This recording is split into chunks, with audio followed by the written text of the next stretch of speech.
Bonjour les runners, bonjour les sportifs, bonjour au petit monde de la course à pied. C'est Seb et je suis ravi de vous retrouver.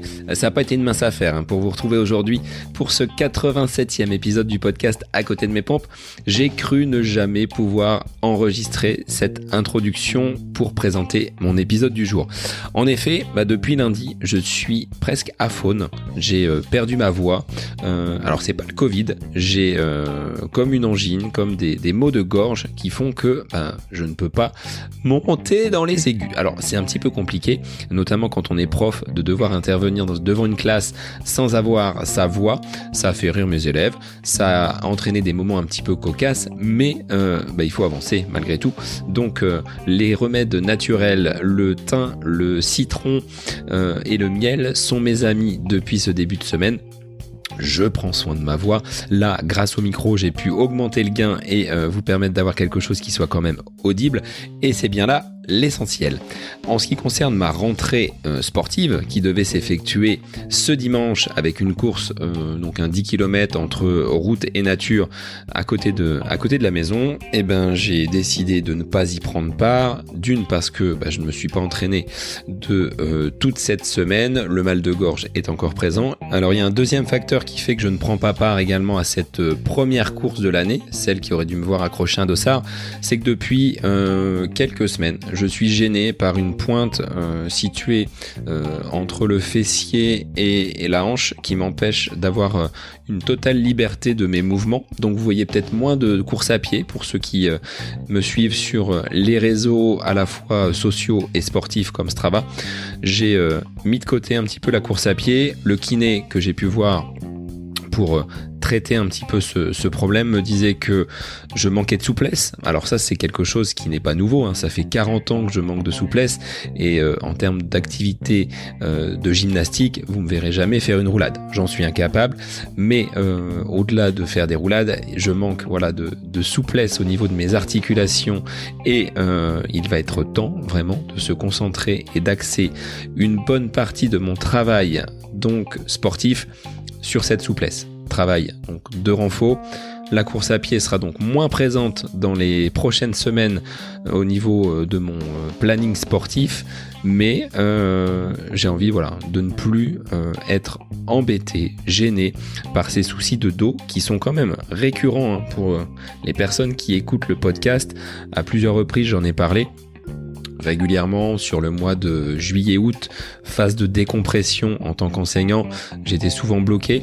Là, ça revient et c'est pas normal. Donc il faut que je creuse, que je cherche avec mon staff, les kinés, les podos, David, mon entraîneur, toutes les personnes qui peuvent m'accompagner pour savoir d'où ça vient et être complètement libre pour faire mes séances. Je vous avouerai que sur les dernières séances, qu'elles soient sur route ou sur piste, je prenais un petit peu moins de plaisir et quand on prend moins de plaisir, quand ça devient peut-être plus une contrainte qu'un plaisir, j'en voyais pas trop l'utilité. Donc je recentre un petit peu ma pratique sur du renfort, le vélo va ressortir un petit peu et je vais peut-être retourner fréquenter la salle de sport. Donc Laurent, si tu m'écoutes, tu risques de me voir arriver très prochainement pour que tu me donnes quelques petits programmes de façon à optimiser, stabiliser et renforcer ce dos qui m'embête depuis donc quelques semaines.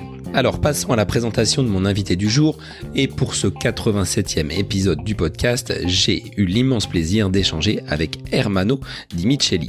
Ermanno est une personne qui vit aujourd'hui à Luxembourg mais qui a des origines italiennes et qui a également vécu en France. C'est un homme de défi qui s'est toujours tourné vers le sport. Depuis sa plus tendre enfance, il pratiquait le triathlon, mais pour des raisons diverses, également des raisons de santé. Il a dû se tourner vers des sports un petit peu moins dangereux. Il va nous expliquer pourquoi. Donc aujourd'hui, c'est un swimrun XXL qu'il entend mener sur le mois de mai prochain. Son défi s'appelle le défi Agrippa 2022, puisqu'il se déroulera donc sur cette année 2022. Au programme de ce swimrun, 1800 km de course à pied, agrémenté de 180 km de natation, soit en milieu naturel, soit en piscine. Alors Ermanno va nous donner les raisons qui l'ont poussé à se lancer dans ce défi avec 2 causes qu'il entend mettre à l'honneur. La première concerne la recherche contre le cancer des enfants. Ça, c'est la première association qu'il défend. Et la seconde, à travers son parcours à travers la France, consistera à faire un état de l'environnement et également de mettre en lumière comment on peut protéger la nature qui nous entoure et dans laquelle on s'épanouit à courir, à nager, à pédaler. Et sur ce mois de mai 2022, Hermano partira donc de la région de Dunkerque pour rejoindre Menton via une voie romaine, une ancienne voie qui n'est plus existante aujourd'hui, qui s'appelle la Via Agrippa et qui donne son nom à son défi.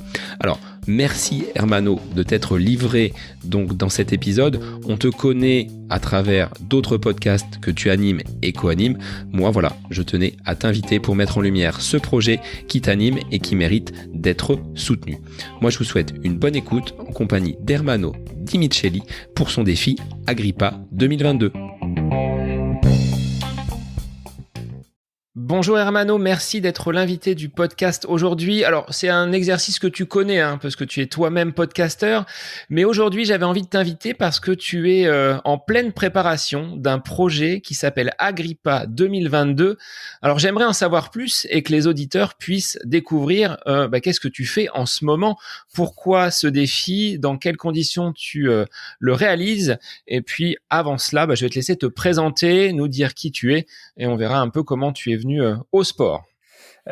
Écoute, salut Seb, merci de me recevoir dans ton podcast. Alors, tu dis que je suis habitué à l'exercice. Pas si habitué que ça, je suis habitué à être à ta place derrière le micro, mais pas à la place de l'invité. C'est un exercice auquel je me prête de plus en plus et je dois dire que c'est assez agréable de se laisser guider, mais en même temps, c'est toujours un petit peu stressant, pour ainsi dire. Alors, qui je suis? Eh bien, Hermano Di Micheli, c'est le nom de famille que j'ai acquis à la naissance. Et puis, quarantenaire, enfin un petit peu plus, je m'en vais sur mes 42 ans dans quelques semaines, papa de 4 enfants et mari comblé depuis plus d'une vingtaine d'années. Alors, je dis papa de 4 enfants, mais nous, on a vu large avec mon épouse parce que le premier a 23 ans et le dernier a 18 mois. Donc, voilà, on a remis le couvert à plusieurs reprises. Donc il y a un gros écart entre ton plus jeune fils et le plus grand. Pas trop compliqué quand on a passé la quarantaine d'avoir des nuits blanches? Non, les nuits sont pas tout à fait blanches. C'est vrai qu'avec le petit dernier, c'est un petit peu plus compliqué qu'avec les 3 premiers, mais ça va. Les nuits ne sont pas tout à fait blanches. Et puis surtout, c'est tellement un bonheur, c'est tellement un plaisir que, tu sais, c'est comme dans l'entraînement en fait. T'as tendance à être un peu dans le déni sur les parties les moins agréables parce que les meilleures parties compensent largement ces mauvais côtés. Alors, quelle est ton activité professionnelle? Pour toi, là, c'est très scolaire. On sent le prof. Ouais. État civil, profession. Qu'est-ce que tu exerces comme métier? Et on verra ensuite comment tu es venu au sport.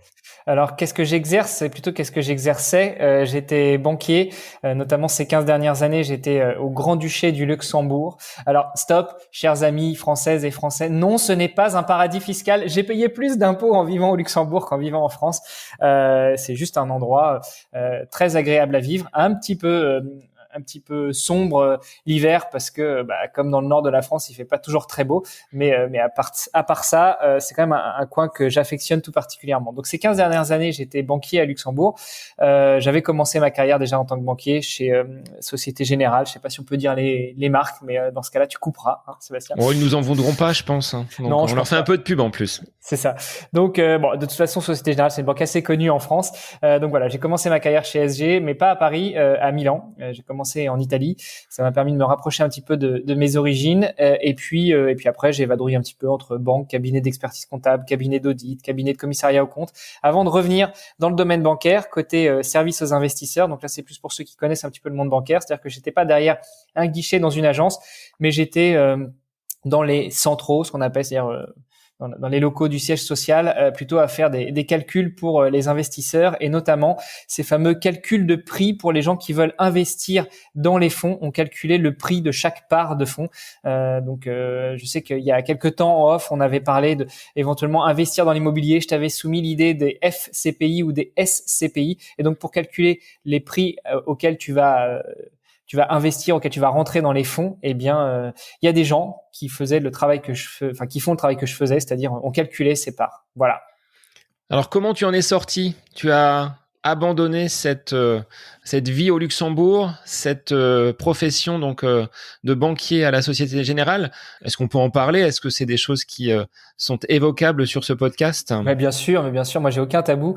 Écoute, c'est pas moi qui en suis sorti, c'est plutôt la SG qui m'a sorti. Non, j'étais un petit peu malade l'année dernière. J'ai eu quelques soucis, rien de grave, mais quelques soucis d'ordre personnel. Et puis la SG étant en pleine, comment dire, redéfinition de ses priorités à Luxembourg, elle a jugé nécessaire de se séparer de certains éléments, et notamment moi. Alors a priori, je pense pas que ce soit parce que j'ai un salaire plus élevé que d'autres, mais certainement que comme j'étais pas là depuis quelques temps, je faisais un peu tâche dans l'organisation. Voilà, ça c'est pour la partie un peu moins drôle. Et puis finalement ça tombait assez bien parce que j'ai aussi d'autres projets d'ordre personnel, personnel égoïstement et personnel, familial. Voilà, on pourra en parler si tu veux, mais en dehors du défi Agrippa, il y a aussi d'autres projets de reconversion et de diversification. Donc, ça tombait plutôt bien. Donc, le sport dans tout ça. Aujourd'hui, tu as un emploi du temps qui est libéré et qui est bien occupé par le sport. Mais si on remonte à ta jeunesse, comment tu en es venu au sport et quelles activités tu as pratiquées?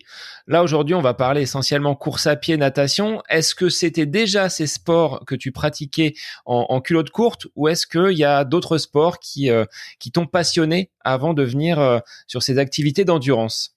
Alors, j'ai pratiqué d'autres sports, et notamment un sport qui n'était pas du sport véritablement d'endurance, puisque j'ai fait du judo depuis mon plus jeune âge. Plutôt du judo garderie en fait. Tu sais cette fameuse activité du mercredi après-midi en France où les parents te déposent pour occuper un petit peu tes journées. Moi, ce qui m'attirait surtout dans le judo, c'était pas tellement le sport, c'était plutôt les valeurs que défendait ce sport, et deux, le fait que mon père en a fait beaucoup quand il était jeune, et tu sais, l'image du père, tout ça. Donc j'étais un peu à la recherche de quelque chose, ou peut-être ça ferait demander à Monsieur Freud, mais en démonstration à mon père de ce que j'étais capable de faire. Et puis au bout d'un moment, j'en ai eu marre, j'ai fini la saison, et j'ai dit à mes parents que je voulais plus continuer avec le judo. Donc on a laissé le sport un peu en suspens. Et puis j'aime bien raconter cette histoire-là. En 1996, et oui, ça remonte pour les au siècle précédent. C'est ça. 1996, j'allais à la piscine un samedi après-midi avec un pote, et à l'époque Internet n'existait qu'à peine, et il y avait une pancarte sur le mur de la piscine qui faisait la promotion du triathlon de Rouen. Alors ça nous a un petit peu intrigués parce qu'on savait pas ce que c'était que le triathlon, et puis nous on était à la piscine juste pour essayer de s'amuser. Bon, la petite amie de mon copain était presque en équipe de France de natation, donc la natation on commençait à connaître, mais les deux autres sports du triathlon on connaissait pas. Et puis on s'est dit si on s'inscrivait pour s'amuser.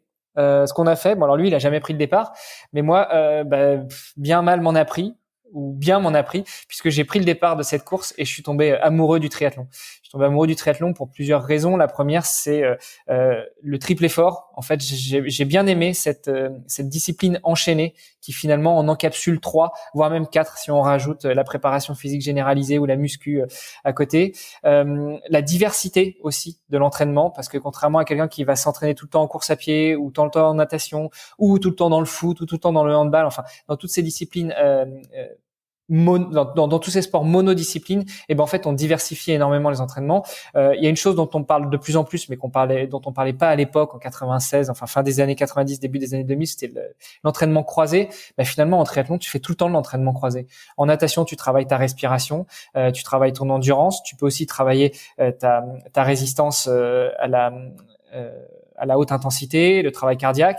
Le vélo te permet de travailler aussi l'endurance, et puis surtout d'avoir un sport porté qui va pas te blesser comme en course à pied. Et puis évidemment la course à pied te permet de travailler plein d'autres choses. Donc c'est vraiment quelque chose qui m'a beaucoup intéressé. Et puis les valeurs aussi du triathlon dans les années 90. Moi j'avais la chance d'être à Rouen en Normandie, et l'un des membres du club du Rouen Triathlon était déjà allé à Hawaï plusieurs fois, et waouh, dans le triathlon, alors je sais pas s'il y a beaucoup de triathlètes dans tes auditrices et tes auditeurs, mais dans le triathlon, Hawaï, c'est juste la Mecque. Et donc, on en rêve tous, un jour ou l'autre, plus ou moins. Et moi, je voyais ce gars, Christophe Buquet, qui avait été à Hawaï, qui était d'une gentillesse, d'une sympathie, d'une accessibilité. Et tout ça, ça m'a fait tomber amoureux du triathlon et y rester pendant de nombreuses années. Donc, dès ce premier triathlon, tu en es tombé amoureux, tu as continué, contrairement au judo où tu avais arrêté assez rapidement. Il y avait déjà cet objectif d'Hawaï en toi ou tu t'en es rendu compte après finalement que en enchaînant les compétitions, les entraînements, c'est venu petit à petit? Alors Hawaï, j'ai toujours voulu y aller. C'est vraiment un truc qui a résonné tout de suite en moi. Et puis bon, en 96, j'avais 16 ans, donc ceux qui sont forts en maths feront vite le calcul. Je suis né en 1980. 16 ans, c'était trop jeune. Je souffre d'un gros syndrome de l'imposteur, en dehors d'une timidité qui s'entend pas forcément derrière le micro. Et du coup, je me disais, ouais, Hawaï, c'est bien, mais c'est pas pour moi à 16 ou 20 ans, quoi. Je vais attendre d'avoir 30, 35 ans, d'avoir de la bouteille, d'avoir fait ma vie dans le monde du triathlon et peut-être ailleurs. Donc, je vais me concentrer sur des distances plus courtes. Et j'ai pris beaucoup de plaisir sur des distances courtes. Je me souviens encore de championnat de France par équipe en junior. Vraiment des super moments passés avec des gens que je connaissais pas en fait parce que c'était des gens qui venaient d'un peu tous les clubs de Normandie et c'était vraiment génial, un déplacement avec l'équipe régionale, enfin vraiment des moments géniaux, des moments de partage et des moments sportifs aussi. Et puis je suis resté un petit peu dans le court, dans l'un peu moins court, c'est-à-dire je suis monté sur du half Ironman. Donc je sais pas si tu veux qu'on rappelle les distances, c'est 1900 mètres de natation, 90 de vélo, pardon. Et puis un semi-marathon à la fin. Et puis après j'ai rencontré mon épouse, on avait commencé à avoir des enfants, donc j'ai un peu laissé le triathlon de côté tout en continuant à m'entraîner un petit peu de temps en temps. Et c'est surtout quand je suis arrivé à Luxembourg en 2007, je me suis inscrit dans un club. Et puis j'ai discuté avec le gars qui était au bord du bassin à la piscine, qui finalement était l'entraîneur du club. On s'est vite rendu compte que on partageait beaucoup de choses, tant en termes de sport qu'en termes de valeurs. Tu vas remarquer que valeurs, c'est un mot qui revient souvent chez moi. Et puis aussi qu'on était originaire de la même région. Lui vient du Havre, moi je viens de Rouen. Donc on a accroché tout de suite. On est tout de suite devenu beaucoup plus amis que de la relation entraîneur-athlète. Et puis j'ai commencé à lui dire, écoute, Hawaï, ça me fait vraiment rêver, quoi. J'avais 28 ans à l'époque et il m'a dit, OK, bah écoute, si ça te fait rêver, moi de ce que je vois, ton niveau est pas trop mauvais. On peut se fixer un projet sur 5 ans pour que tu essayes d'aller à Hawaï. Il m'a dit, on pourrait le faire en 2 ans, mais on sait jamais ce que la vie nous réserve. Donc on va se faire un plan sur 5 ans. Première étape, préparation pour un premier Ironman. Si tout marche bien, t'auras ta qualif après ce premier-là. Sinon, on ira en faire un deuxième, puis un troisième, etc. Ce qui fait qu'on avait vraiment fait un plan sur 5 ans. Bon, après, les choses se sont déroulées un petit peu autrement. Et heureusement qu'il y avait ce plan en 5 ans parce que ça m'a permis de pas sombrer dans la déprime du sportif qui n'atteint pas ses objectifs. Alors justement, quels sont les éléments qui ne t'ont peut-être pas permis d'atteindre cet objectif qui était ciblé sur 5 ans? Un côté raisonnable quand même, partir sur un quinquennat pour cette programmation pour aller jusqu'à Hawaï. Tu es loin des athlètes qu'on peut rencontrer parfois de nos jours qui vont peut-être griller les étapes et qui ne vont pas avoir cette méthodologie donc de projets qui vont se construire et qui vont monter graduellement. Non, tu avais quand même cette expérience de vouloir aller progressivement vers Hawaï, mais ça n'a pas été possible et ça ne s'est pas fait comme tu l'aurais souhaité a priori. Ouais, tout à fait. Bah, déjà, la première chose, c'est que Paul, donc la personne dont je parle et qui m'a tout de suite encadré, a cette expérience-là. Il a 20 ans de plus que moi, donc il a déjà l'expérience, il a le recul, en dehors d'être un entraîneur dont j'adhère au principe, il a ce recul. Donc c'est lui qui a été moteur dans cette idée de me dire, écoute, on va y aller tranquillement. Et puis c'est vrai que à cette époque-là, même si j'avais à peine 30 ans, j'avais pris déjà un petit peu de recul sur moi et à 14-15 ans, j'avais commencé à faire un petit peu du vélo. Enfin, je me souviens, mes parents m'avaient trouvé un vélo dans une brocante et puis je m'amusais à faire des tours de vélo autour de chez moi, un peu plus loin, aller chez le fameux pote là avec qui on devait faire un triathlon qui finalement a jamais pris le départ. Vu qu'il habitait sur les hauteurs de Rouen, à chaque fois j'y allais en vélo chez lui et puis on faisait nos délires et je rentrais chez mes parents après et j'ai fait quelques erreurs, notamment je travaillais beaucoup sur la plaque, donc sur le gros plateau. À l'époque, Internet n'existait pas, donc les peu de plans d'entraînement qu'on pouvait trouver, c'était dans les magazines. c'est un sujet qu'on pourrait aborder, mais les plans dans les magazines sont pas forcément super adaptés à tout le monde. Donc voilà, j'ai fait n'importe quoi. Je me suis retrouvé avec des cuisses énormes très vite. Et finalement, à 25-30 ans, je me disais, merde, j'ai vraiment fait une erreur à faire les choses trop vite et n'importe comment. Donc cette rencontre avec Paul m'a permis déjà de prendre du recul sur ces choses-là et puis d'y aller avec beaucoup plus de parcimonie dans la projection des objectifs à venir. Après, je disais, effectivement, ça s'est pas réalisé comme prévu, tout simplement parce que on a fait ce plan en 2009 avec objectif Hawaï 2014-2015 au plus tard. Et puis 2009, ça a coïncidé aussi avec le moment où j'ai commencé à avoir des problèmes de santé, des problèmes de vue pour être plus précis. Et il s'avérait difficile à la fin de la prépa pour le premier Ironman, de prendre le départ de cette course, tout simplement parce que ma vue avait baissé de façon drastique très rapidement. En 3 mois, j'étais passé de 80% d'acuité visuelle avec correction, donc avec des lunettes, à moins de 30%. Donc en natation, je commençais à taper les bords de la piscine. En course à pied, ça allait encore parce que je voyais les formes, donc j'évitais de rentrer dans les voitures. Par contre, en vélo, ça devenait trop dangereux parce que j'avais des problèmes pour apprécier les distances. Et puis en plus, il s'est passé autre chose, c'est que en juillet 2010, j'ai été voir un médecin qui devait faire des analyses. Il m'a dilaté les pupilles, sauf que son produit, il en avait peut-être mis un peu trop. Au lieu que les effets s'estompent après 3 heures, il a mis plus de 3 semaines à s'estomper, et donc c'était inenvisageable en plein mois de juillet de prendre le départ d'un triathlon avec les pupilles complètement dilatées et de risquer en plus un accident.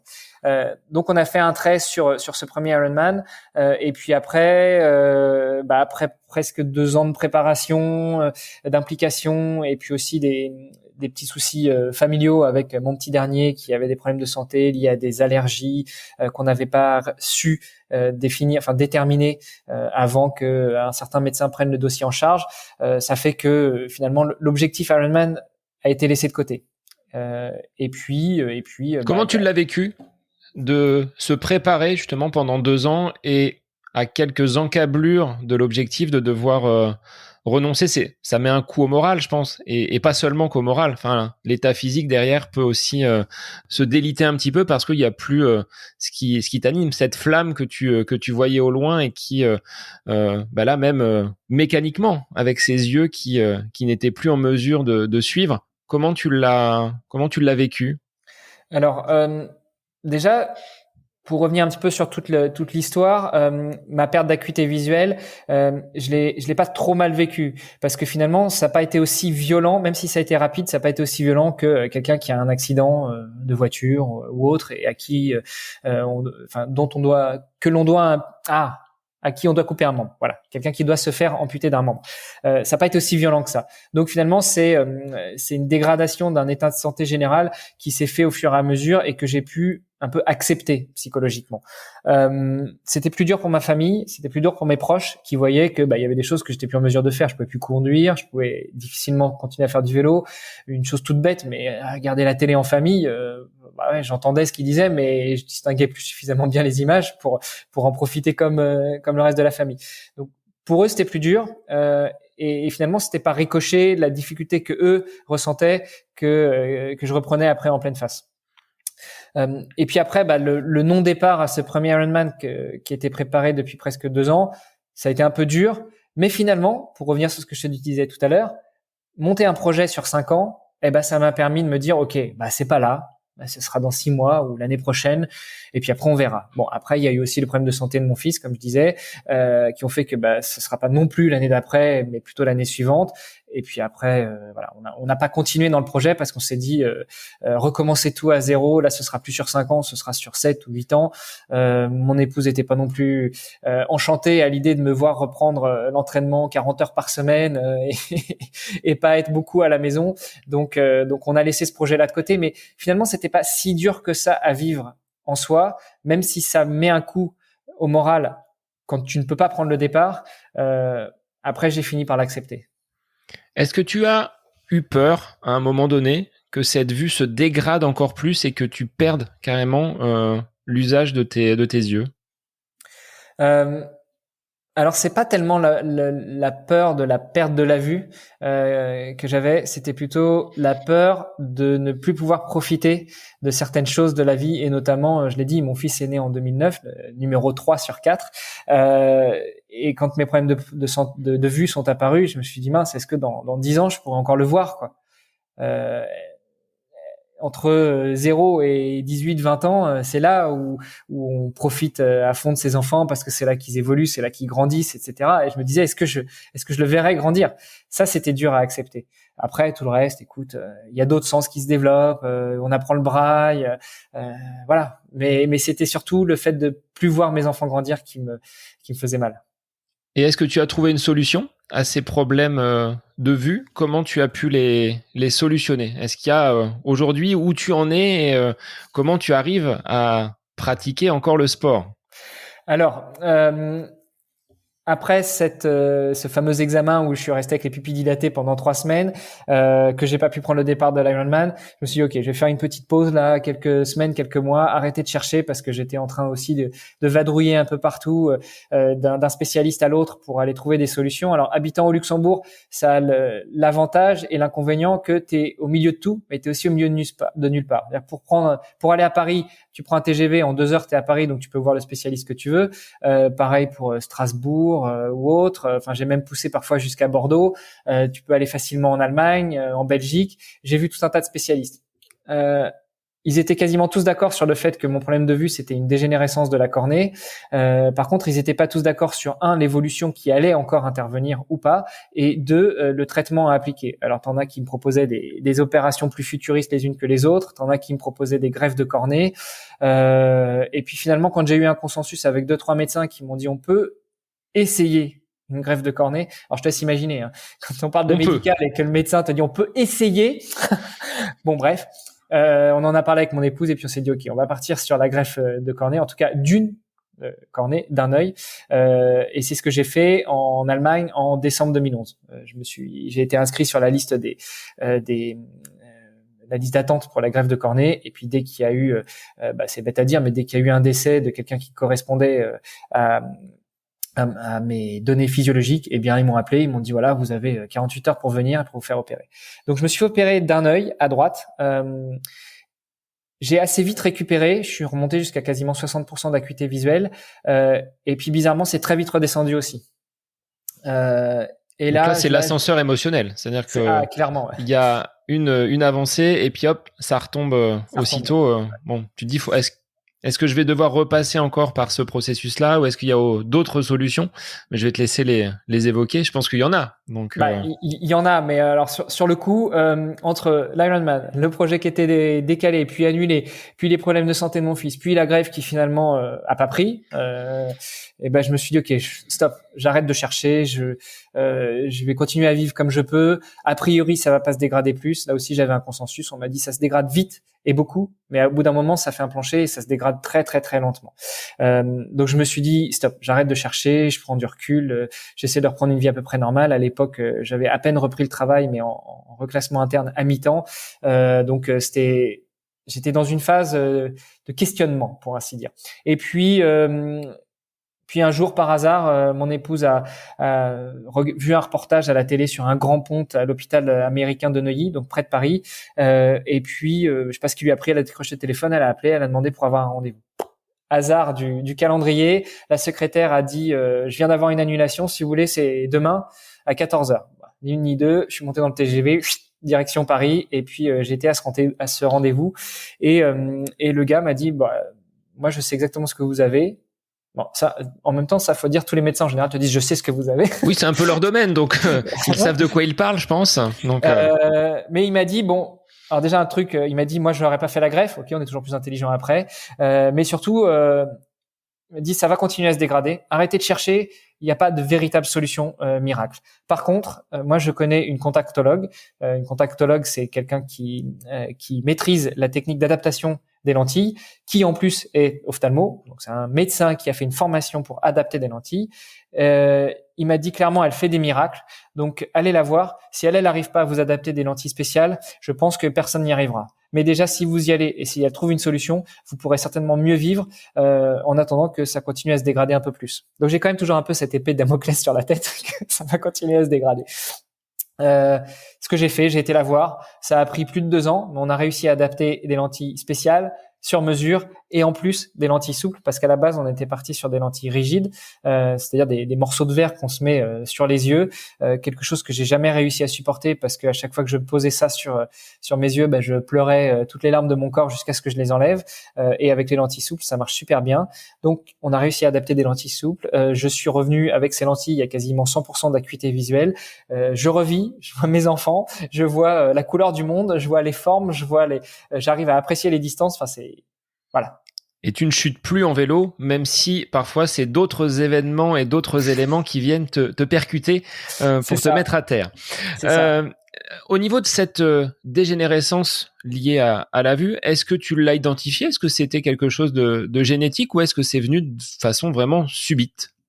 Alors, on ne sait pas en fait. C'est une maladie que les gens connaissent sur l'anamnèse, donc sur la définition de la maladie en elle-même. Les médecins, les spécialistes connaissent la dégradation que ça va générer, mais ils connaissent pas les origines. Ils savent pas si c'est génétique, si c'est mécanique. Tu sais, les enfants qui frottent beaucoup leurs yeux quand ils sont enfants, ça peut être une des causes aussi.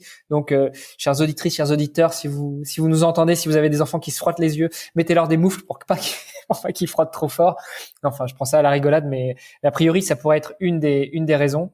On connaît pas exactement les causes de cette maladie. Ce que m'a dit le professeur, c'est un professeur d'origine asiatique, donc je n'essaierai pas de prononcer son nom, mais tout le monde l'appelle THX. Donc ce professeur THX que j'ai vu à l'hôpital américain de Neuilly m'a dit que lui avait vu beaucoup de similitudes dans ces patients qui souffrent de ce kératocone, donc cette dégénérescence de la cornée, notamment en termes de comportement un peu maniaque. Et c'est vrai que moi, je suis arrivé, j'avais un dossier médical prêt. Ces 10 dernières années, tout était bien rangé dans des cases avec les comptes rendus médicaux. Quand il n'y avait pas de compte rendu médical, c'était moi qui faisais le compte rendu, les coordonnées des médecins que j'avais vus et tout. Et il m'a dit, ça, c'est quelque chose que j'ai l'habitude de voir chez les gens qui souffrent du même problème que vous. Donc, est-ce que c'est ce genre de problème psychologique qui génère aussi un problème au niveau de la vue, ou est-ce que c'est le fait que au bout d'un moment on y voit mal et on ressente le besoin de se centrer sur une certaine organisation? Il sait pas dire non plus, mais en tout cas il a remarqué ce trait de caractère commun à ses patients. On sent le banquier derrière aussi bien organisé, hein. Tout est lié. Enfin, la profession va peut-être de pair avec ce critère psychologique. Je sais pas. Mais alors, comment tu as rebondi? Après avoir justement réglé ces problèmes liés à la vue, tu as été dans une errance un petit peu médicale, comme on peut la connaître dans nos campagnes, hein, où on n'est pas toujours pris en charge rapidement. On voudrait que ça avance plus vite et ça met du temps. Tu as continué, tu disais tout à l'heure, hein, j'ai continué à vivre comme je le pouvais, donc à t'entraîner peut-être un petit peu, mais pas autant que tu le souhaitais. À partir du moment où ces problèmes-là, Hermano, étaient réglés, comment tu as rebondi? Tu t'es redonné de nouveaux challenges, différents forcément de ce plan sur 5 ans qui aurait dû te conduire jusqu'à cet Ironman d'Hawaï? Pas forcément différent en fait. Dès que les problèmes de vue étaient entre guillemets résolus, dès qu'on a pu adapter ces nouvelles lentilles, j'ai tout de suite dit à mon épouse, écoute, voilà, j'ai 35 ans, il n'est jamais trop tard pour aller à Hawaï, donc j'aimerais bien m'y remettre. Elle m'a dit vas-y, fais-toi plaisir. Et donc je suis remonté sur le vélo, j'ai remis les baskets, j'ai remis le maillot de bain, je me tapais plus les bords de la piscine, et puis j'ai repris l'entraînement. Alors peut-être un peu trop vite, notamment en vélo, parce que j'ai fait 2-3 mauvaises chutes, je me suis cassé la clavicule à plusieurs reprises. Parfois il y avait des éléments extérieurs qui sont arrivés, notamment des voitures. Donc là mon épouse m'a dit écoute, moi, je peux pas continuer à supporter cette angoisse à chaque fois que tu vas prendre le vélo. Est-ce que tu veux bien arrêter de faire du vélo, s'il te plaît, sachant que les petites roulettes sont pas encore autorisées en compétition. Donc j'ai raccroché le vélo et puis j'ai cherché quelle quel pourrait être mon prochain objectif. Et là, en échangeant avec notre ami Bertrand Soulier, on s'est posé la question du swimrun, qui était une épreuve dont j'avais entendu un petit peu parler, mais que je connaissais pas plus que ça. Et puis finalement, le swimrun, ça me va bien parce que je nage pas trop mal. Je suis pas un super nageur, mais je suis pas un mauvais nageur non plus. La course à pied, c'est une question d'entraînement, d'adaptation. Et puis cet aspect faire un sport à deux, puisque pour ceux qui connaissent pas, le swimrun, en fait, c'est un sport qui se fait en duo. On est chacun normalement, dans les règles de l'art, accroché avec une longe. Donc on n'est pas censé s'éloigner de plus de 10 mètres en natation et 50 mètres en course à pied. Et j'aime bien cet aspect dépassement de soi, mais à deux en fait. On se dépasse ensemble et c'est pas uniquement moi qui suis devant et puis je t'attends à l'arrivée et puis on passe la ligne ensemble. Et donc on s'est aligné sur un premier swimrun avec Bertrand en même temps que je finissais de lire le livre de Rich Roll, L'Ultra m'a sauvé, et là j'ai eu une révélation pour peut-être la suite dont on va pouvoir parler si tu veux. Bah oui, et clin d'œil à Bertrand justement, avec qui vous avez mené donc ce swimrun du côté de la Loire, et qui aujourd'hui te conduit à un nouveau défi, à savoir un défi là taille XXL, hein. C'est un swimrun mais vraiment très très longue distance. Alors il s'appelle Agrippa 2022. Alors 2022, ça colle à notre année civile, mais Agrippa, qu'est-ce que c'est? Est-ce que tu peux l'expliquer pour les auditeurs? Tu joues bien la comédie quand même, parce que c'est quand même toi qui m'a. Je le vends bien. Hein. Ouais, tu le vends bien. Et puis c'est toi qui m'as aidé à trouver un petit peu le parcours. Ouais, comme tu dis, en fait, je voulais me lancer dans un nouveau challenge. La lecture du livre de Rich Roll m'a pas mal inspiré. Alors pour ceux qui connaissent pas, Rich Roll, c'est un Américain qui, à 40 ans, s'est rendu compte que il était complètement, il était dans une mauvaise passe de sa vie parce que c'était un alcoolique notoire depuis qu'il avait 18 ans. Il avait même peut-être d'autres penchants pour des choses un peu moins sympas. Évidemment, la malbouffe était son quotidien. Il pouvait plus se bouger, il pouvait plus sortir de son canapé, même si, d'un point de vue purement professionnel, il avait à peu près réussi sa vie. Il était avocat, il avait des beaux clients, et voilà. Mais il n'était pas si heureux que ça. Et puis un jour, il a eu une prise de conscience quand il est monté les marches de chez lui pour aller embrasser son fils, et il s'est dit qu'à ce rythme-là, il verrait pas les 18 ans de son gosse parce que il ferait certainement une crise cardiaque avant. Et donc, il s'est remis à s'entraîner parce que c'était un ancien nageur olympique. Il s'est remis à s'entraîner, mais cette fois-ci plutôt en course à pied. Il a découvert les bienfaits de l'endurance. Il a découvert les bienfaits du travail polarisé avec 80 ou 90% d'endurance et un petit peu de travail à haute fréquence ou à haute intensité.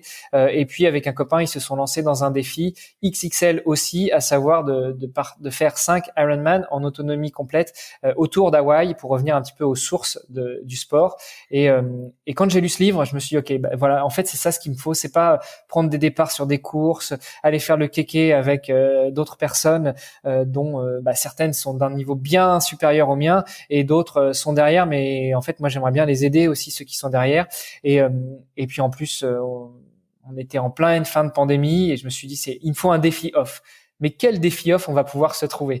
À la base, j'étais parti sur un truc beaucoup plus monumental encore. Je voulais me faire un Tour de France en swimrun. Enfin, pas tout à fait le Tour de France, mais un petit peu suivre les voies d'eau françaises. Et puis, j'avais contacté quelqu'un qui m'a dit, ouais, ton défi, c'est sympa, mais si tu pars pour 6 mois déjà, d'un point de vue logistique, d'un point de vue financier, d'un point de vue familial, ça va être l'horreur. D'un point de vue médiatique, ça va pas intéresser les médias parce que plus d'un mois, les gens s'essoufflent et puis ça va pas les intéresser. Donc, trouve-toi un truc plus court. Puis là, j'ai appelé un copain qui a un podcast qui s'appelle À côté de mes pompes. Puis je lui ai demandé s'il y avait pas des voies romaines qui traversaient la France. Et vu que le gars est prof d'histoire, il m'a dit si, regarde, on peut regarder ci, ça, là, et on a trouvé notamment cette fameuse voie Agrippa qui traverse quasiment la France du nord au sud. Et c'est vraiment le pur hasard, hein, que tu aies quelqu'un dans tes contacts qui soit podcasteur et prof d'histoire. Mais ça tombait bien, effectivement. Ça tombait bien. Écoute, c'est le hasard de la communauté, c'est ça? Et voilà, tu m'as bien inspiré sur ce coup-là, et le défi Agrippa était né. Donc Agrippa du nom de la voie romaine que je vais emprunter. Et puis 2022, tu l'as dit, pour l'année, puisque c'est un défi qui se prépare en mai de cette année. Alors, ça représente combien, justement, ce swimrun, si là, on pose vraiment des chiffres entre la course à pied, la natation, comment ça va s'organiser? Alors, ce sera pas vraiment un swimrun parce que l'essence même du swimrun, c'est d'enchaîner course à pied, natation, course à pied, natation. Là, ça va plutôt être beaucoup de course à pied et puis un petit peu de natation jusqu'à Lyon, parce que les voies navigables de France, elles remontent de Lyon, et moi je suis pas un saumon, donc je vais pas remonter je vais pas remonter les fleuves. Donc jusqu'à Lyon, ça va plutôt être en piscine ou en lac. Et d'ailleurs, petit ping à notre ami Christophe qui est à Beauvais. Je vais passer par Beauvais, donc je vais aller notamment là dans le plan d'eau du Canada, qui est un lac à côté de Beauvais. Donc jusqu'à Lyon, ça va être principalement de la piscine. Et puis à partir de Lyon, pour le coup, là, je vais prendre les voies navigables qui descendent vers le sud de la France pour aller quasiment toucher le littoral, et après remonter un petit peu, enfin alterner cette fois-ci entre partie dans la Méditerranée et partie courue au bord de la Méditerranée. En termes de chiffres, ça représente 1800 km de course à pied.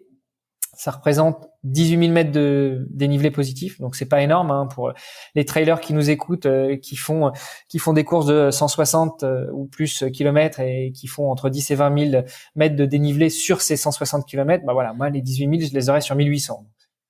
C'est raisonnable pour ainsi dire. Et puis ça représente à peu près 180 km de natation, parce que je me base sur 4-5 km de natation par jour sur 30 jours. Donc voilà, on est à peu près dans ces eaux-là.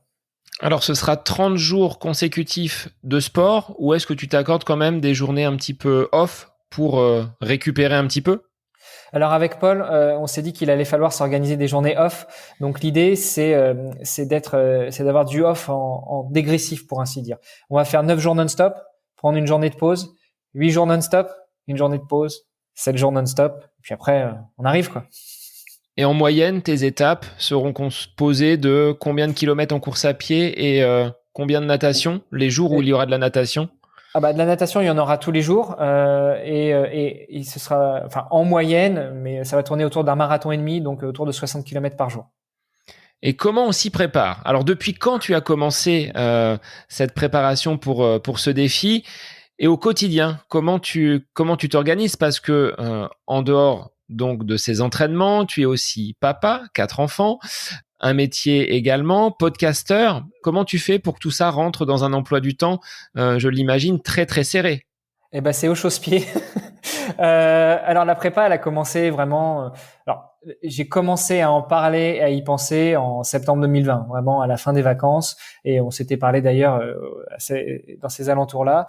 Et puis de septembre 2020 à septembre 2021, c'était plutôt de la préparation physique gentille. Je continuais à courir un peu, je continuais à nager un peu, mais j'étais pas vraiment dans une préparation long terme où je commençais déjà à accumuler des bornes et des bornes et des bornes. À partir de septembre 2021, j'ai commencé vraiment à prendre des plans et à essayer de me concentrer beaucoup plus sur l'objectif qui allait être de pouvoir tenir 1800 km en 30 jours. Parce que c'est surtout la partie course à pied en fait qui va être la plus traumatisante. La partie natation, elle va plutôt être là pour jouer le jeu du swimrun, pour faire des relevés d'eau quand ce sera dans des plans d'eau, et puis aussi pour détendre le reste des muscles et travailler un petit peu toute la chaîne musculaire, puisque la natation est un sport qui fait travailler toute la chaîne musculaire, mais sans les chocs de la course à pied. Donc ça, c'est l'héritage du triathlon. Le fait d'être sur un sport porté, la course à pied, elle est traumatisante. La natation, ce sera voilà pour entre guillemets récupérer, même si il y a quand même beaucoup de kilomètres à parcourir sur cette distance cumulée entre la natation et la course à pied. Ouais, c'est pour récupérer, c'est pour se changer les idées aussi, parce que je me voyais mal faire 1800 km d'un coup en course à pied. Là, ça rajoute un petit peu de tension au niveau logistique, parce que finalement, nager 3, 4, 5, 6 bornes de natation, bah, ça demande entre 1 et 2 heures. Le temps de se préparer, le temps de se mettre à l'eau, le temps de se changer après à la fin. Voilà, ça rajoute un petit peu de temps sur une journée déjà bien chargée, mais ça va permettre de diversifier les efforts et puis de se changer la tête, quoi. Tu as prévu de partir tout seul ou d'être accompagné? Parce que si tu poses tes affaires à un endroit et que tu vas nager, ce serait bête qu'en revenant de nager, il n'y ait plus rien et que tu dois finir le swimrun en maillot de bain ou en tenue légère, je dirais. Bah, c'est aussi une des raisons pour lesquelles la préparation elle a vraiment commencé que fin 2021, c'est que il y a eu beaucoup d'itérations et d'idées sur comment je vais gérer ça d'un point de vue logistique. Dès le début, Paul m'a dit bah je vais t'accompagner. Au début, on s'est dit qu'il allait m'accompagner en vélo, donc il allait prendre une petite carriole et puis mettre toutes les affaires et puis lui il me suivrait vraiment de A à Z sur chaque étape, y compris quand je me mettrais dans l'eau et que j'avancerais sur le parcours en étant dans l'eau. Et puis après, il y a eu une période de flou avec Paul, donc je me suis dit, bah, j'irai tout seul, je vais tirer moi-même une carriole en courant. Et puis après, on s'est remis autour d'une table avec Paul, et puis il m'a dit, ouais, on va y aller quand même ensemble. Je te l'ai dit, on ira. Mais la carriole, c'est peut-être pas une bonne idée. On va peut-être prendre plutôt un camping-car. Et donc, pour l'instant, on est arrêté là-dessus. On est arrêté là-dessus, c'est-à-dire que Paul va conduire le camping-car et puis on va se retrouver à chaque fois aux étapes, enfin à chaque étape, à chaque 10 km, 15 km. Donc pendant 10-15 km, je serai tout seul et puis après je retrouve Paul qui me filera le ravitaillement et si ça doit être une partie nagée, eh bien là j'irai me mettre à l'eau et lui transportera mes affaires dans le camping-car jusqu'à la prochaine sortie d'eau. Alors, ça nécessite un itinéraire qui soit vraiment tracé aux petits oignons pour que vous puissiez vous retrouver sur des passages où vos chemins vont, entre guillemets, être soit parallèles, soit être des points de rencontre. Combien ça t'a pris de temps pour générer ce parcours et aller du début de la voie jusqu'à la frontière italienne?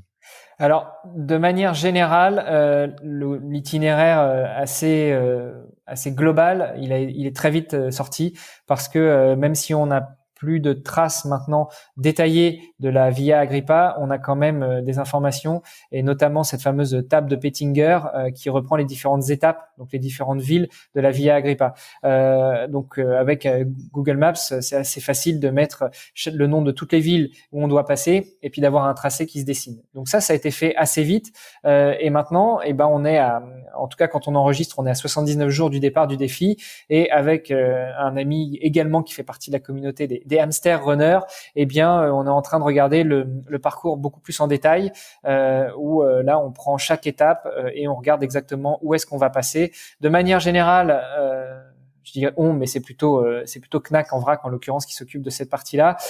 Il s'assure que je me retrouve pas sur des voies trop compliquées parce que globalement la Via Agrippa qui était un itinéraire romain qui a été construit pour faciliter les échanges au niveau commerciaux en France, c'est un itinéraire qui a été refermé, enfin qui a été pas refermé, mais qui a été remplacé maintenant par des grosses départementales, des grosses nationales, parce que ça relie des communes, des villes entre elles.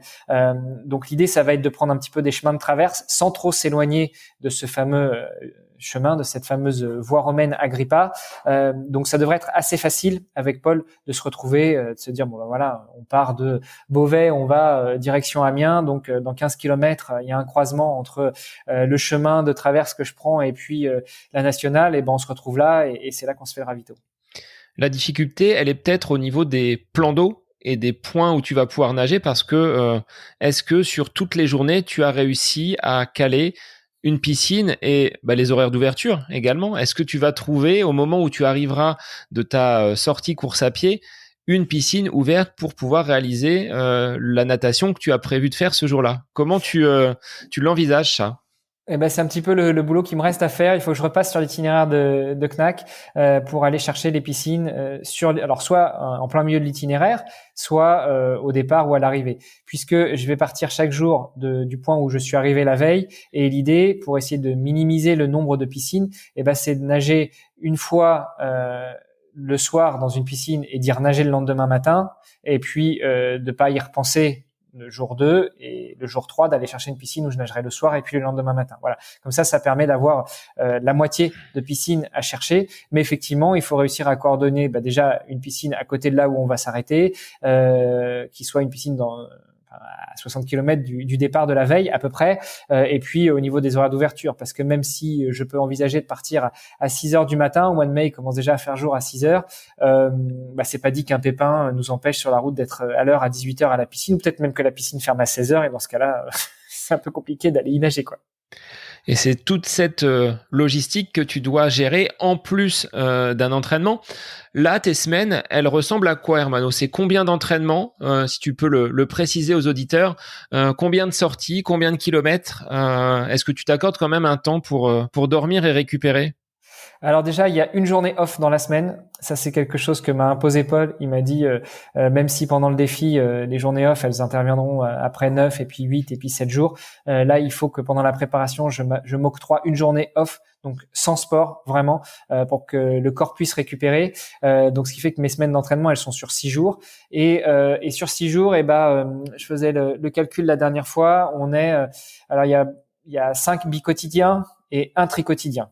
Alors, quand je dis bi-quotidien, ça veut pas dire que je vais courir tous les jours, enfin courir 2 fois par jour, ça arrive très souvent, mais des fois c'est une grosse course à pied le matin, comme par exemple hier, j'ai couru 30 bornes, et puis l'après-midi, ou plutôt en soirée, j'avais 1 heure de muscu. Ça, c'est un bi-quotidien. L'avant-veille, j'ai couru le matin, je devais enchaîner sur la natation pour pouvoir détendre un peu après la partie course à pied, tout en restant un petit peu en mode endurance, et puis je devais recourir l'après-midi un 15 bornes. Voilà, ça ressemble à ça, mes semaines. Sur tout le mois de février, on va être à 150 km par semaine de course à pied.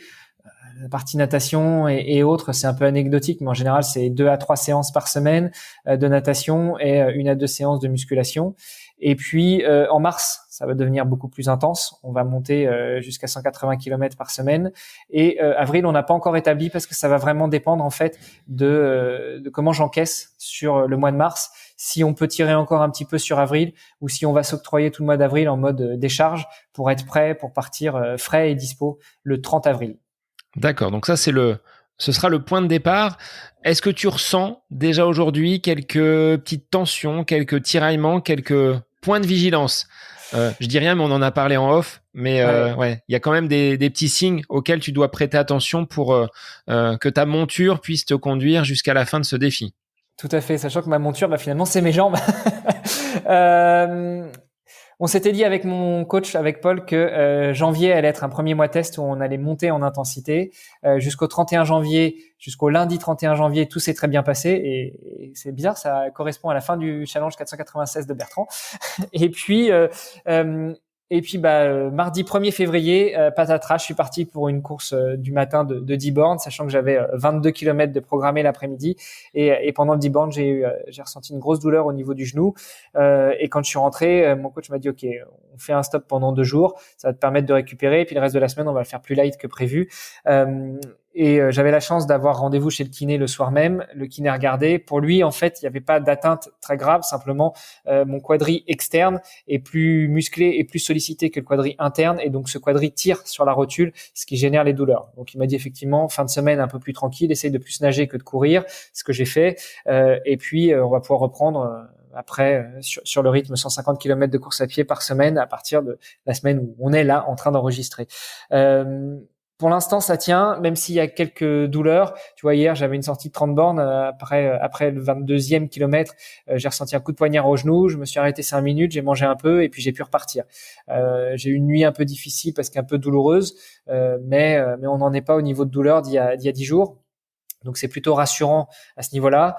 Et puis, de toute façon, je me dis que pendant le défi Agrippa, il va falloir que j'arrive au bout parce que c'est un objectif que je me suis fixé. Donc, douleur ou pas douleur, tant qu'il n'y a pas de réelle atteinte physique, tant que j'arrive encore à bouger la jambe et à plier le genou, il faut que j'essaye d'en faire abstraction. Et c'est pas toujours facile parce qu'on sait très bien comment c'est. Quand on a été blessé ou même quand on est un peu blessé, le cerveau a tendance à se focaliser là-dessus. Donc, j'essaye de penser à autre chose et notamment d'écouter des podcasts quand je vais courir. Moi, je pourrais t'en conseiller quelques-uns. Il y en a des très bons et on les connaît. Hein. Donc, ouais. Mais justement, sur le plan mental, tu dis, quoi qu'il arrive, j'irai au bout. Ce défi que tu mènes n'est pas seulement un défi sportif, un défi solitaire. Tu le fais aussi dans un but solidaire. On n'en a pas parlé depuis le début de ce projet que tu évoques dans cet épisode. Il y a une association, une cause pour laquelle tu mènes également ce défi Agrippa. Est-ce que tu peux en parler un petit peu ? Bien entendu. Alors, il n'y en a pas qu'une, il y en a 2 en fait. La première, c'est Imagine for Margot, qui est une fondation qui récolte des fonds et qui lutte contre le cancer des enfants. En fait, dès le début, quand j'ai pensé à ce défi, je voulais pas le faire que pour moi. Alors c'est un petit peu, comment dire, contradictoire parce que c'était un défi que je voulais pour moi en solitaire, mais je voulais pas qu'il ne me serve que à moi. J'ai un copain qui a perdu son fils il y a quelques années. Son fils avait 16 ans, il est décédé d'une tumeur au cerveau et je lui ai toujours dit que d'une manière ou d'une autre, je lui rendrai hommage. Ma maman est décédée aussi il y a quelques années du cancer et donc je voulais faire quelque chose pour aider à la recherche contre le cancer. Et puis le hasard faisant très bien les choses, une de mes connaissances et qui est aussi une des personnes dirigeantes de chez Société Générale a monté une association suite au décès de sa fille. Cette association, c'est Imagine for Margot. Donc voilà, j'ai pas eu à chercher très loin vers quelle cause j'allais focuser ou concentrer mes efforts. Et la deuxième cause que je souhaite soutenir, c'est une bouteille à la mer, parce que j'avais reçu son fondateur dans le podcast Dans les vestiaires il y a quelques années, et je trouve que ce qu'ils proposent, ce qu'ils font, est vraiment super intéressant pour éveiller les consciences aux problèmes que connaît l'environnement actuellement. Et donc voilà, je vais soutenir ces deux causes-là. Comment je les soutiens? Bah écoute, c'est assez simple en fait. Déjà, j'essaye d'en parler dans tous les différents posts et dans toute la communication que je peux faire, en espérant donner envie à d'autres personnes d'aller pardon d'aller s'intéresser à ces causes-là et de les soutenir elles aussi. Et puis tous les fonds que j'arrive à lever, j'en réserve une partie pour ces deux associations-là. Alors on n'est pas du tout au niveau des fonds que j'espérais lever quand j'ai imaginé ce défi, parce que c'est un défi que j'avais imaginé à 18 mois et j'espérais avoir le temps d'aller chercher beaucoup de sponsors et que ça générerait beaucoup d'intérêt. La fin du Covid et puis la reprise du Covid étant passée par là, les entreprises ont un peu moins de budget à consacrer à ce genre de choses. Donc pour l'instant, je crée ce défi sur mes deniers personnels et sur le soutien que m'apportent certaines personnes via la page Patreon que j'ai mise en place.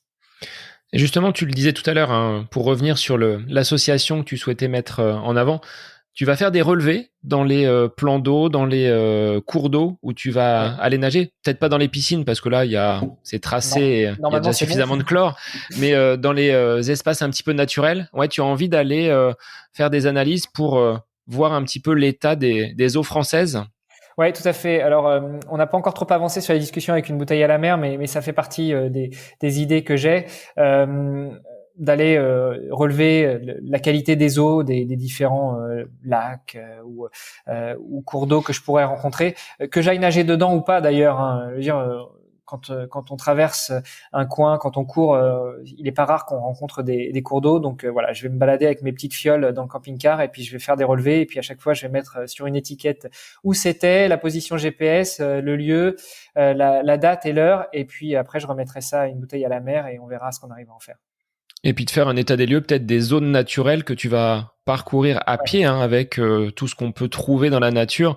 Alors sans faire du plugging, parce que là tu serais, je pense, ultra chargé et d'avoir tous ces déchets avec toi. Mais il y a cette sensibilité environnementale qui anime doublement ton projet, en plus des enfants malades. Je pense qu'aujourd'hui, voilà, on peut trouver une source de motivation. Je l'ai vécu personnellement avec le décès de mon papa, également d'un cancer. Quand ça va moins bien, quand les jambes ne sont pas là ou quand il y a un petit bobo qui survient, ce que je me dis, c'est que j'ai encore la chance d'être debout. Ce que tu disais tout à l'heure, hein, j'irai jusqu'au bout tant que je peux plier la jambe et que je peux avancer. C'est un peu pas mon quotidien parce que j'y pense pas tous les jours, mais sur des séances difficiles où il faut peut-être pousser un peu le curseur. Je me dis, allez, tu peux le faire. Lui, il s'est battu pendant 8 mois pour finalement succomber de ce cancer-là, mais il a été costaud, courageux. À nous, dans nos défis personnels, dans nos challenges, d'aller vers cette lutte. Mais toi, tu le fais là dans ce projet-là, et c'est louable. Je trouve que c'est admirable de pouvoir se lancer dans ce défi-là. Merci. Tu vois, j'en ai fait encore un post il y a pas longtemps sur mes réseaux. C'est que effectivement, quand c'est dur, là, je focalise beaucoup sur mon genou en ce moment. Mais quand je pars courir et que j'ai mal ou que je me sens pas bien ou que l'envie est plus forcément là, je me dis mais mince quoi, t'es pas là que pour toi, t'es aussi là pour eux. Et donc avance, réfléchis pas et puis fais ta séance. Et ta famille dans tout ça, comment elle le vit? Comment tu arrives justement à concilier tous ces éléments-là quand tu pars courir? Qui s'occupe des enfants, qui s'occupe de la maison? Il y a quand même une unité. Je pense que tu as une famille qui est suffisamment fusionnelle pour que vous soyez les uns soudés aux autres. Mais là, de te voir partir pour des entraînements et puis sur ce mois de mai où tu vas être à l'extérieur de la maison, va falloir que tout le monde se serre les coudes. Bah, je pense que ma famille réalise pas encore tout à fait l'ampleur du défi. Ils commencent à le réaliser de plus en plus, déjà parce que les entraînements s'intensifient, même si je m'efforce toujours d'être en mode entraînement fantôme. On le disait tout à l'heure au début de l'entretien, mon employeur a décidé de se séparer de moi, donc ça me libère un peu de temps. Et donc, quand les enfants sont à l'école, quand le dernier est à la crèche et que mon épouse est au travail, c'est là que je mets les baskets et que je vais faire mes entraînements. Donc, même si j'ai des séances, une sortie de 30 bornes qui dure 3 heures et puis que je dois rentrer manger et puis me reposer et puis repartir l'après-midi pour 2 heures, voilà, ça reste à peu près transparent. Je dis bien à peu près parce que mine de rien, en dehors de faire ça, quand tu t'entraînes 5 heures par jour, après tu fais pas grand-chose d'autre et puis t'es un peu une loque le soir. Donc, ils commencent à s'en rendre de plus en plus compte. À titre d'exemple, et j'en parlais pour rire un peu, et j'espère que si elle écoute cet épisode, elle va pas le prendre mal. Mais mon épouse m'a dit il y a quelques semaines, mais tu te rends compte que tu vas courir plus d'un marathon par jour? Je dis oui, enfin c'est moi qui l'ai conçu ce défi il y a 18 mois, donc oui, je m'en rends compte. Mais c'est bien que tu t'en rendes compte aussi toi maintenant, comme ça tu comprends un peu pourquoi je vais m'entraîner. Voilà. Mais à part ça, je sais qu'ils me soutiennent, même s'ils comprennent pas toujours. J'avais mon père à la maison pour les fêtes de fin d'année qui disait mais pourquoi tu vas courir? Je vais courir pour m'entraîner pour mon défi. Oui, mais pourquoi ton défi? Je sais pas. On demandera à Freud de s'inviter à la prochaine réunion de famille et puis de nous expliquer. Ça peut être un manque de compréhension, mais il faut pas que ça t'emmène justement dans des doutes peut-être. C'est peut-être pas tous les jours simple et ça ferait l'objet d'un bon épisode, toi, un bon sujet. Comment gérer vie de famille et passion sportive? Je pense qu'il y aurait matière à dire et avec plusieurs invités, on pourrait, je pense, débattre de tout ça. Ouais, écoute, quand tu veux pour l'animer, on peut y aller. Et au niveau donc logistique, on a abordé donc le parcours. Tu le disais, hein, au niveau financier, le soutien des partenaires est pas énorme, donc tu vas piocher dans tes propres deniers.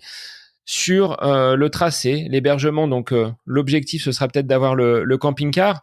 Ça représente une enveloppe de combien ce projet, si tu devrais le chiffrer? Et tu as dû le chiffrer vu que tu es très méthodique et très carré. Au centime près, ça coûte combien? Alors, je l'ai chiffré très vite. C'est un petit peu comme le tracé global. Je l'avais chiffré très vite pour donner des grandes masses. Si on considère qu'on y allait, Paul et moi, avec le vélo, donc ça voulait dire faire des étapes à l'hôtel chaque jour. C'est pas compliqué, hein. On considère 100 € par jour par personne entre la chambre d'hôtel et puis la nourriture. Donc 200 € par jour multiplié par 30, on est à 6 000 € de frais d'hébergement. Ça, c'était la première partie que j'avais chiffrée. Ensuite, il faut quand même intégrer dedans un petit peu de staff médical. Alors, évidemment, mon kiné qui me suit régulièrement à Luxembourg, il va pas se déplacer pour mes beaux yeux. Donc, s'il le fait, il faut le payer, ou alors il faut trouver des professionnels médicaux sur le parcours avec des rendez-vous au pied levé du jour au lendemain. Ça a un certain coût aussi. Donc, ça, c'était intégré dans le budget. Il y a une partie com que j'avais intégrée aussi. Et puis, il y a une chose que j'aurais voulu faire de ce défi, c'est que j'aurais voulu en faire un documentaire. Tout ça, je l'ai chiffré dès le début. Et je peux t'assurer que on en est très loin, parce que déjà le documentaire, quand on m'annonce à peu près 1 000 € par minute et que moi j'imaginais en faire quelque chose d'un format d'environ d'une trentaine de minutes, ça voudrait dire qu'il aurait fallu que je trouve un sponsor qui allonge au minimum 30 000 € et je ne l'ai pas du tout trouvé, ce sponsor-là. Et puis si c'était le cas, de toute façon, le documentaire, ça aurait été du bonus. J'aurais concentré mes efforts sur autre chose. Voilà. Donc on est plutôt en mode très minimaliste avec Paul. En gros, la location d'un camping-car, il faut compter 3 000 – 4 000 € pour un mois. Donc on va s'orienter vers ça. On essaie de le faire sponsoriser, mais pour l'instant c'est pas encore gagné. Donc restons sur cette idée-là, à peu près 4 000 €, dans lequel on met quelques légumes pour moi, puisqu'on n'en a pas parlé, mais ça fait quelques années que je suis végétalien. Quelques tranches de viande pour Paul, parce que lui c'est un meat lover. Et puis ça nous fait un budget très raisonnable, pour ainsi dire, autour de 5 000 €. Le documentaire, on le laisse de côté. Et puis, tout ce que j'arrive à collecter de toute façon via notamment ma page Patreon, tout ça, c'est réservé pour les associations. Et j'y mettrai aussi, moi, un bonus, puisque je vois pas l'intérêt de lever 300 € pour une association. J'espère pouvoir apporter beaucoup plus de fonds.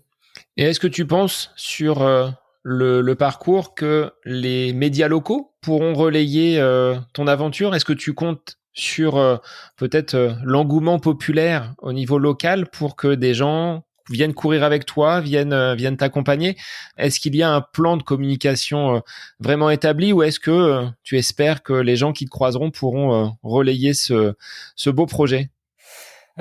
Alors, grâce à toi, j'ai eu l'occasion de rencontrer Marie Léotet, alias Louti Run, qui faisait étape à Luxembourg. Pour ceux qui n'auraient pas écouté l'épisode, je me souviens plus du numéro, mais je vous invite à aller le réécouter.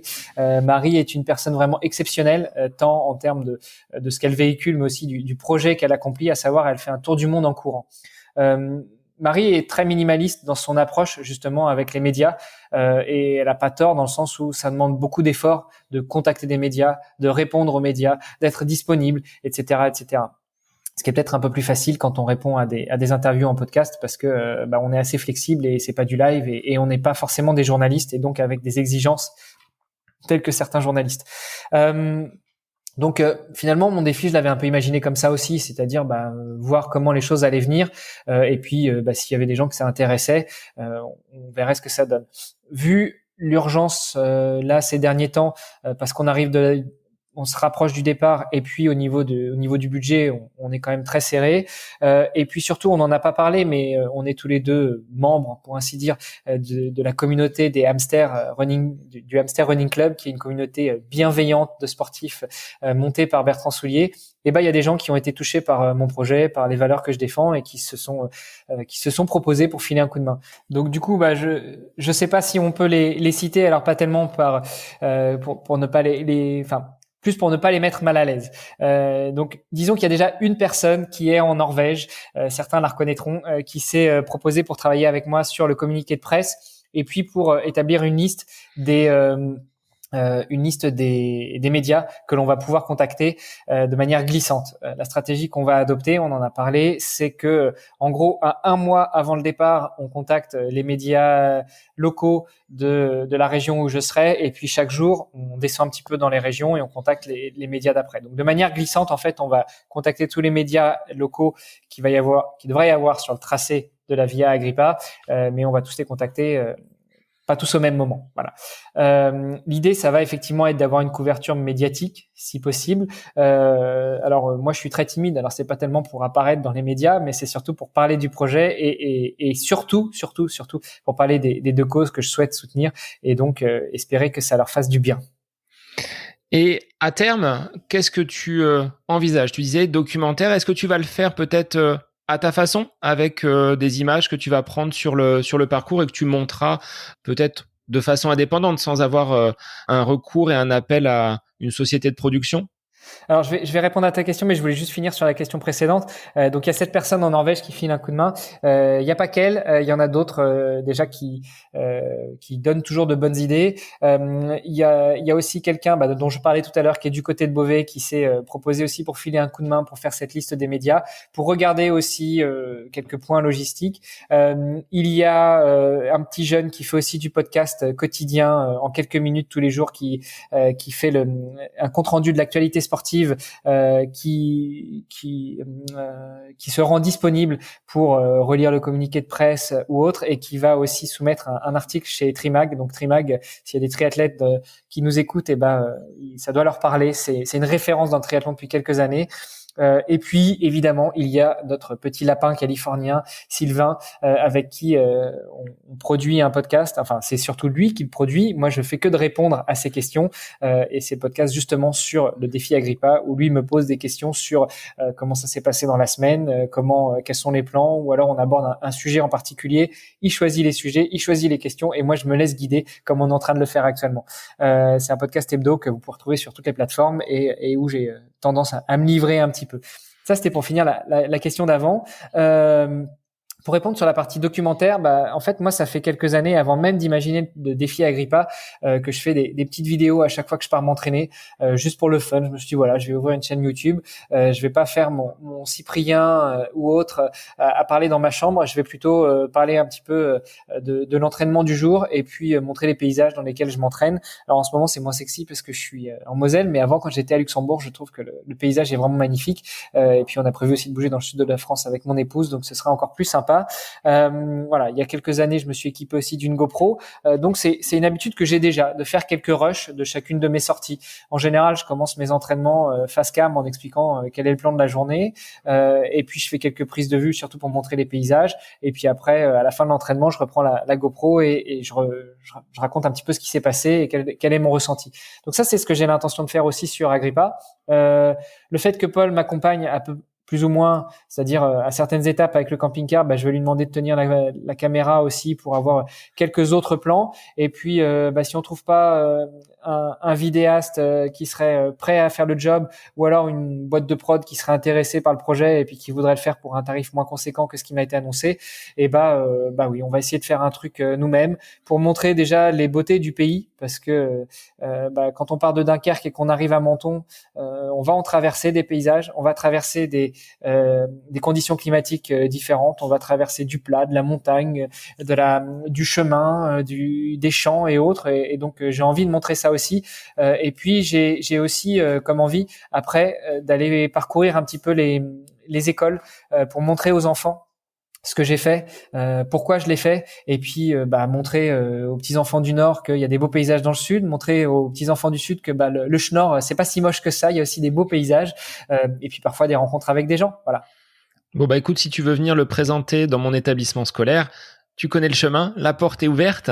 Ça va. Est-ce que tu es impatient, là, à 79 jours du départ? Est-ce qu'il te tarde de prendre la route et d'avancer sur ce défi, ou est-ce que tu profites encore de cet entraînement? Toi, on dit des fois, c'est la réalisation qui est importante et le chemin l'est un peu moins. Pour d'autres, c'est l'inverse.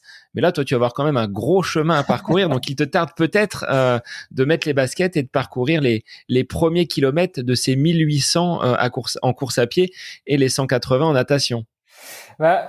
À la fois, je suis impatient, mais à la fois, je veux effectivement profiter de chaque minute de cette préparation, parce que dans le cadre de cette préparation, je vis des choses que peu de gens connaissent. On a parlé tout à l'heure de comment s'organiser, on a parlé des sorties fantômes, on n'a pas forcément parlé, mais il y a aussi les discussions avec mon épouse, mes enfants. Pourquoi tu fais ça? Pourquoi pas? Pourquoi tu ferais pas comme ça? Est-ce que vous pouvez m'aider? Oui, non. Enfin voilà, tous ces éléments-là rentrent aussi en ligne de compte. Et puis il y a aussi des moments exceptionnels que je passe avec des gens qui acceptent de filer un coup de main, des gens comme toi aussi qui m'interviewent pour parler du projet. Donc tout ça, ça fait partie de la préparation, et je veux me délecter de chaque moment qui reste dans la préparation. Même si j'aimerais bien qu'il y ait un peu plus de soleil dans cette prépa. Cette année, on morfle dans ma région. C'est vrai que là, sur le mois de janvier, on a dû avoir une quinzaine de jours sans voir le soleil dans la région d'Orléans. C'est compliqué. C'est compliqué quand il faut sortir et trouver une source de motivation. Quand le soleil est là, c'est quand même beaucoup plus agréable, effectivement. D'un côté, je me dis que tant mieux qu'il y ait ce temps un petit peu pourri, parce que de toute façon, ça fait partie de l'entraînement. Quand je vais prendre le départ de mon défi, je vais pas choisir le temps que je vais avoir, et je dois même t'avouer que de temps en temps, je visualise le départ et l'arrivée. Je visualise pas les étapes au milieu, mais je visualise le départ et l'arrivée. Et le départ, je sais pas pourquoi, à Dunkerque, je le vois sous la flotte, dans le vent, dur. Par contre, l'arrivée à Menton, je la vois sous le soleil. Peut-être que ce sera le contraire. Donc on sait pas sur quelles conditions météo on va tomber. Dans tous les cas, qu'il pleuve, qu'il neige, ça risque d'être difficile en mai, mais on sait jamais, où qu'il vente, il faudra que je sorte, donc autant me préparer maintenant aux conditions extrêmes. Alors, dernier pan, Hermano, de cette interview. Je pouvais pas te laisser partir sans évoquer une de tes activités, puisque tu m'as fortement conseillé sur de nombreux points au niveau du podcast.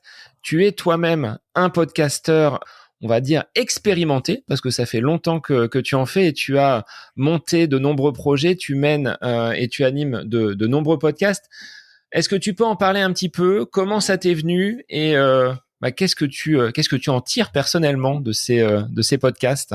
Mais t'as pas encore remarqué depuis plus d'une heure qu'on parle que moi j'arrive pas à parler un petit peu des choses. En général, je m'étale. Je pourrais pas être un bon prof. Je sais pas synthétiser. Mais bien sûr, je peux parler de tout ça. Le podcast, en fait, tu te rappelles du gars dont je te parlais, avec qui on devait prendre le départ d'un triathlon, qui a jamais pris le départ avec moi. Et ben en 2014, il avait monté déjà une startup depuis 2 ans. Et puis il m'a dit tiens, on va faire de la promo dans un podcast qui s'appelle Niptech. Est-ce que tu connais? Et je dis bon, le podcast, je connais un peu de loin, mais le podcast Niptech en particulier, je connais pas. Et puis j'ai été écouté déjà pour lui faire plaisir parce que il avait été interviewé, et puis par curiosité en fait. Et j'ai vraiment adoré le format. Est-ce que c'est uniquement Niptech qui m'a convaincu ou c'est le format podcast? Je pense que c'est un peu des deux. En 2014, le podcast était pas aussi développé que maintenant. Malgré tout, on pouvait quand même déjà bien exploiter l'expérience podcast en tant qu'auditeur au quotidien. Et donc, j'ai vraiment bien apprécié ça. Comme j'ai toujours aimé le sport et comme j'ai toujours aimé le partage malgré mon syndrome de l'imposteur et ma timidité, j'ai ravalé tout ça et puis j'ai pris contact avec les gars de Niptech et je leur ai proposé un projet de podcast sportif et connecté, pour ainsi dire. Et c'est comme ça qu'est né Nipsport, parce que les gars m'ont ouvert les portes de la famille Niptech ils se sont présentés à moi à bras ouverts, et du coup j'ai pu intégrer la famille Niptech en lançant Nipsport qui était un podcast hebdomadaire où on recevait des sportifs de tous horizons et de tous sports. On parlait un peu de tech et on parlait beaucoup de valeurs sportives. Tiens, on revient sur le fameux mot valeur dont je parlais tout à l'heure, parce que pour moi en fait le sport ça transmet aussi beaucoup de valeurs. Parfois des bonnes, parfois des moins bonnes, et j'ai toujours voulu lutter contre les mauvaises valeurs que pouvait transmettre le sport. Et puis le projet Nipsport a avancé, il s'est transformé en Place au Sport, où on voulait créer plutôt une plateforme de médias autour du sport, pas uniquement du podcast, mais aussi de l'écrit, mais aussi de la vidéo, etc. Bon, le projet après 1 an a un peu explosé en vol parce que les 2 compères avec qui j'avais imaginé ça, il y en a un qui a eu un enfant, l'autre qui a changé de boulot, et puis tout seul c'était plus gérable. Donc on s'est arrêté en 2016. De 2016 à 2019, j'ai un peu laissé de côté le podcast. Et puis 2019, j'ai croisé le chemin de Grégory Chanet, qui est l'éditeur du blog Nakan, qui est une référence dans le monde des montres cardio GPS et autres. Et puis au détour d'une discussion, je lui ai proposé le média podcast. Et ça tombe bien, ça faisait longtemps qu'il y pensait, mais il savait pas comment le lancer. Moi, je suis venu avec des idées, lui il en avait, et puis on a lancé Nakan, le podcast des sportifs connectés. À partir de là, j'en ai lancé encore un autre qui s'appelait Dans les vestiaires, où là j'étais tout seul à faire des interviews, parce que on revient encore sur ces fameuses valeurs du sport. Je voulais en savoir plus sur ces gens qui vivent de et par leur passion. On voit beaucoup de sports et de sportives et de sportifs à la télé, surtout en ce moment c'est les JO d'hiver, mais c'est les JO quand même. On s'imagine que ce sont des gens super heureux de faire du sport toute la journée, et puis qui sont millionnaires et qui rentrent chez eux et puis ils s'éclatent à la maison et ils mettent les pieds dans la piscine en attendant que la prochaine compétition arrive. En fait, une vie de sportive ou de sportif, c'est pas du tout ça. C'est s'entraîner dur, passer par des moments difficiles, aussi bien physiques que psychologiques, et puis se battre aussi pour trouver des financements. Et c'est ce que je voulais mettre en avant. C'est pour ça que j'ai lancé ce podcast Dans les vestiaires, pour savoir comment ça se passe dans les vestiaires. J'ai reçu des sportifs, des sportives. J'ai reçu aussi des artistes, enfin des gens qui vivent de et par leur passion. Et puis le hasard des choses a fait que j'ai croisé la route de Olivier de Scooter, qui a monté une boîte de textile de triathlon qui s'appelle Ohana, et on a lancé un autre podcast qui s'appelle Devenir triathlète, où là on rencontre des triathlètes pour savoir justement comment devenir triathlète ou comment devenir un meilleur triathlète. C'est un podcast qui a longtemps été quotidien, qui maintenant est en hebdomadaire, et on s'éclate à le produire. Et notamment, petit exclu, je pense que quand ton épisode sortira, le nôtre sera déjà sorti, on a reçu Mathieu Stéphanie, qui est un peu aussi une référence dans le monde du podcast francophone. Et puis pour reboucler sur la question que tu me posais, c'est-à-dire qu'est-ce que ça m'a appris? Écoute, le podcast pour moi, en dehors du plaisir que je ressens à en écouter, et en dehors des choses que j'apprends à écouter du podcast, c'est une énorme auto-formation. C'est une excuse aussi pour accéder à des gens auxquels on n'aurait pas accès dans la vie quotidienne. J'ai eu l'occasion sur mes podcasts de recevoir des champions du monde, des championnes du monde, de recevoir, si on parle du milieu du triathlon, Frédéric Van Lierde, qui est une sommité dans le triathlon, champion du monde Ironman à Hawaï en 2013. C'est quelqu'un à qui j'ai pas accès au quotidien. Et pourtant, ce mec est tellement bon, tellement gentil, tellement ouvert. Il nous a offert une interview, il nous a ouvert les portes de son organisation qu'il réalise à côté de Lille. On était un peu le support média de son triathlon.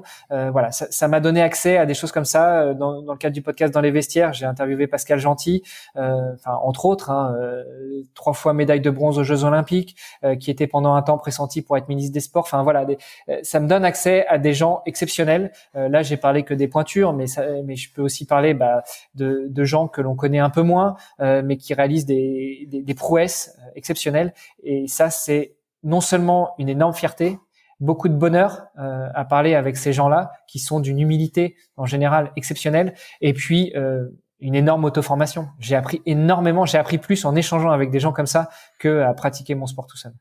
Ben c'est ce que je me dis un petit peu quand je regarde moi les invités que j'ai pu recevoir, qu'ils soient de renom ou un peu moins connus, avec des parcours toujours aussi intéressants.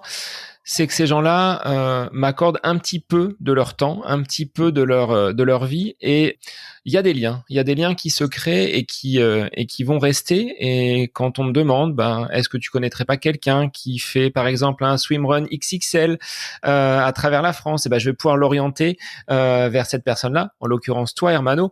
Mais il y a une communauté qui se crée, et même entre les podcasteurs, tu en es l'exemple, toi qui fais le lien vraiment entre de nombreux podcasteurs pour recommander, pour faciliter, pour faire l'entremetteur.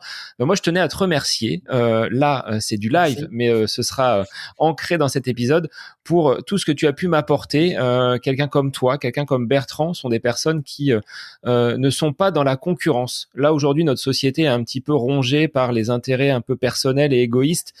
Le monde du podcast, même si on est sur des branches différentes, finalement, on peut fonctionner tous ensemble, et il y a une grande solidarité, une grande entraide. Et tu en es, t'es un petit peu l'huile que l'on met dans les rouages pour faire le lien. Donc, je tenais à te remercier là en direct, Hermano. Merci, c'est gentil. Il y a une autre personne à qui je voudrais rendre hommage aussi, c'est Nicolas du Let's Trail Podcast. Alors c'est plutôt pour la branche des trailers, mais qui est aussi dans cette démarche-là, qui est pas du tout dans la compétition.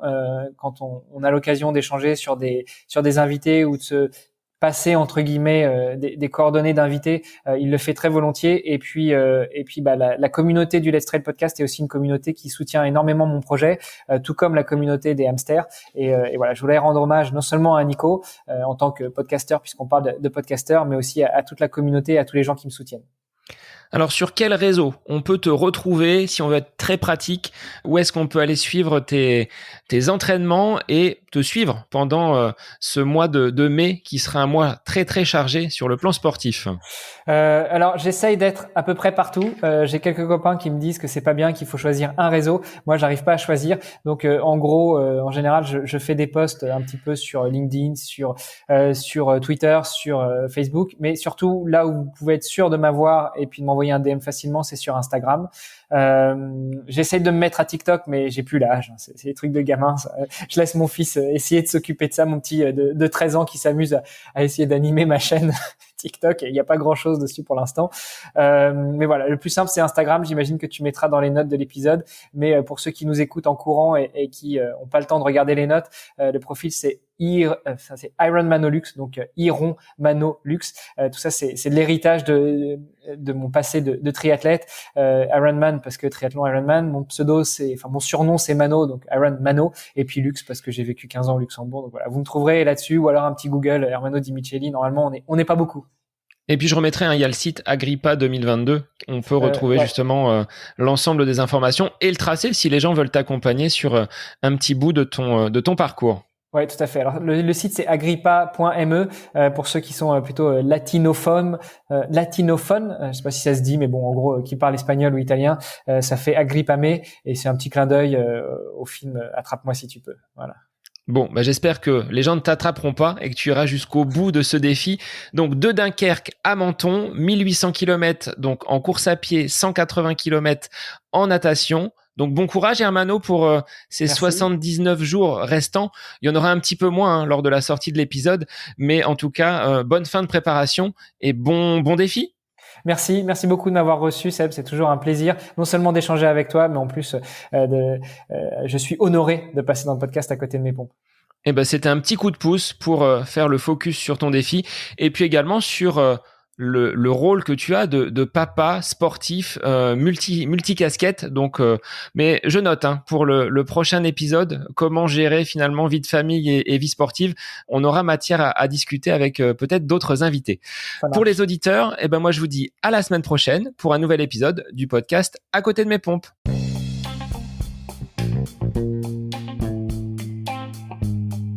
J'espère que cet épisode avec invité vous aura plu. Je vous remercie infiniment de votre écoute.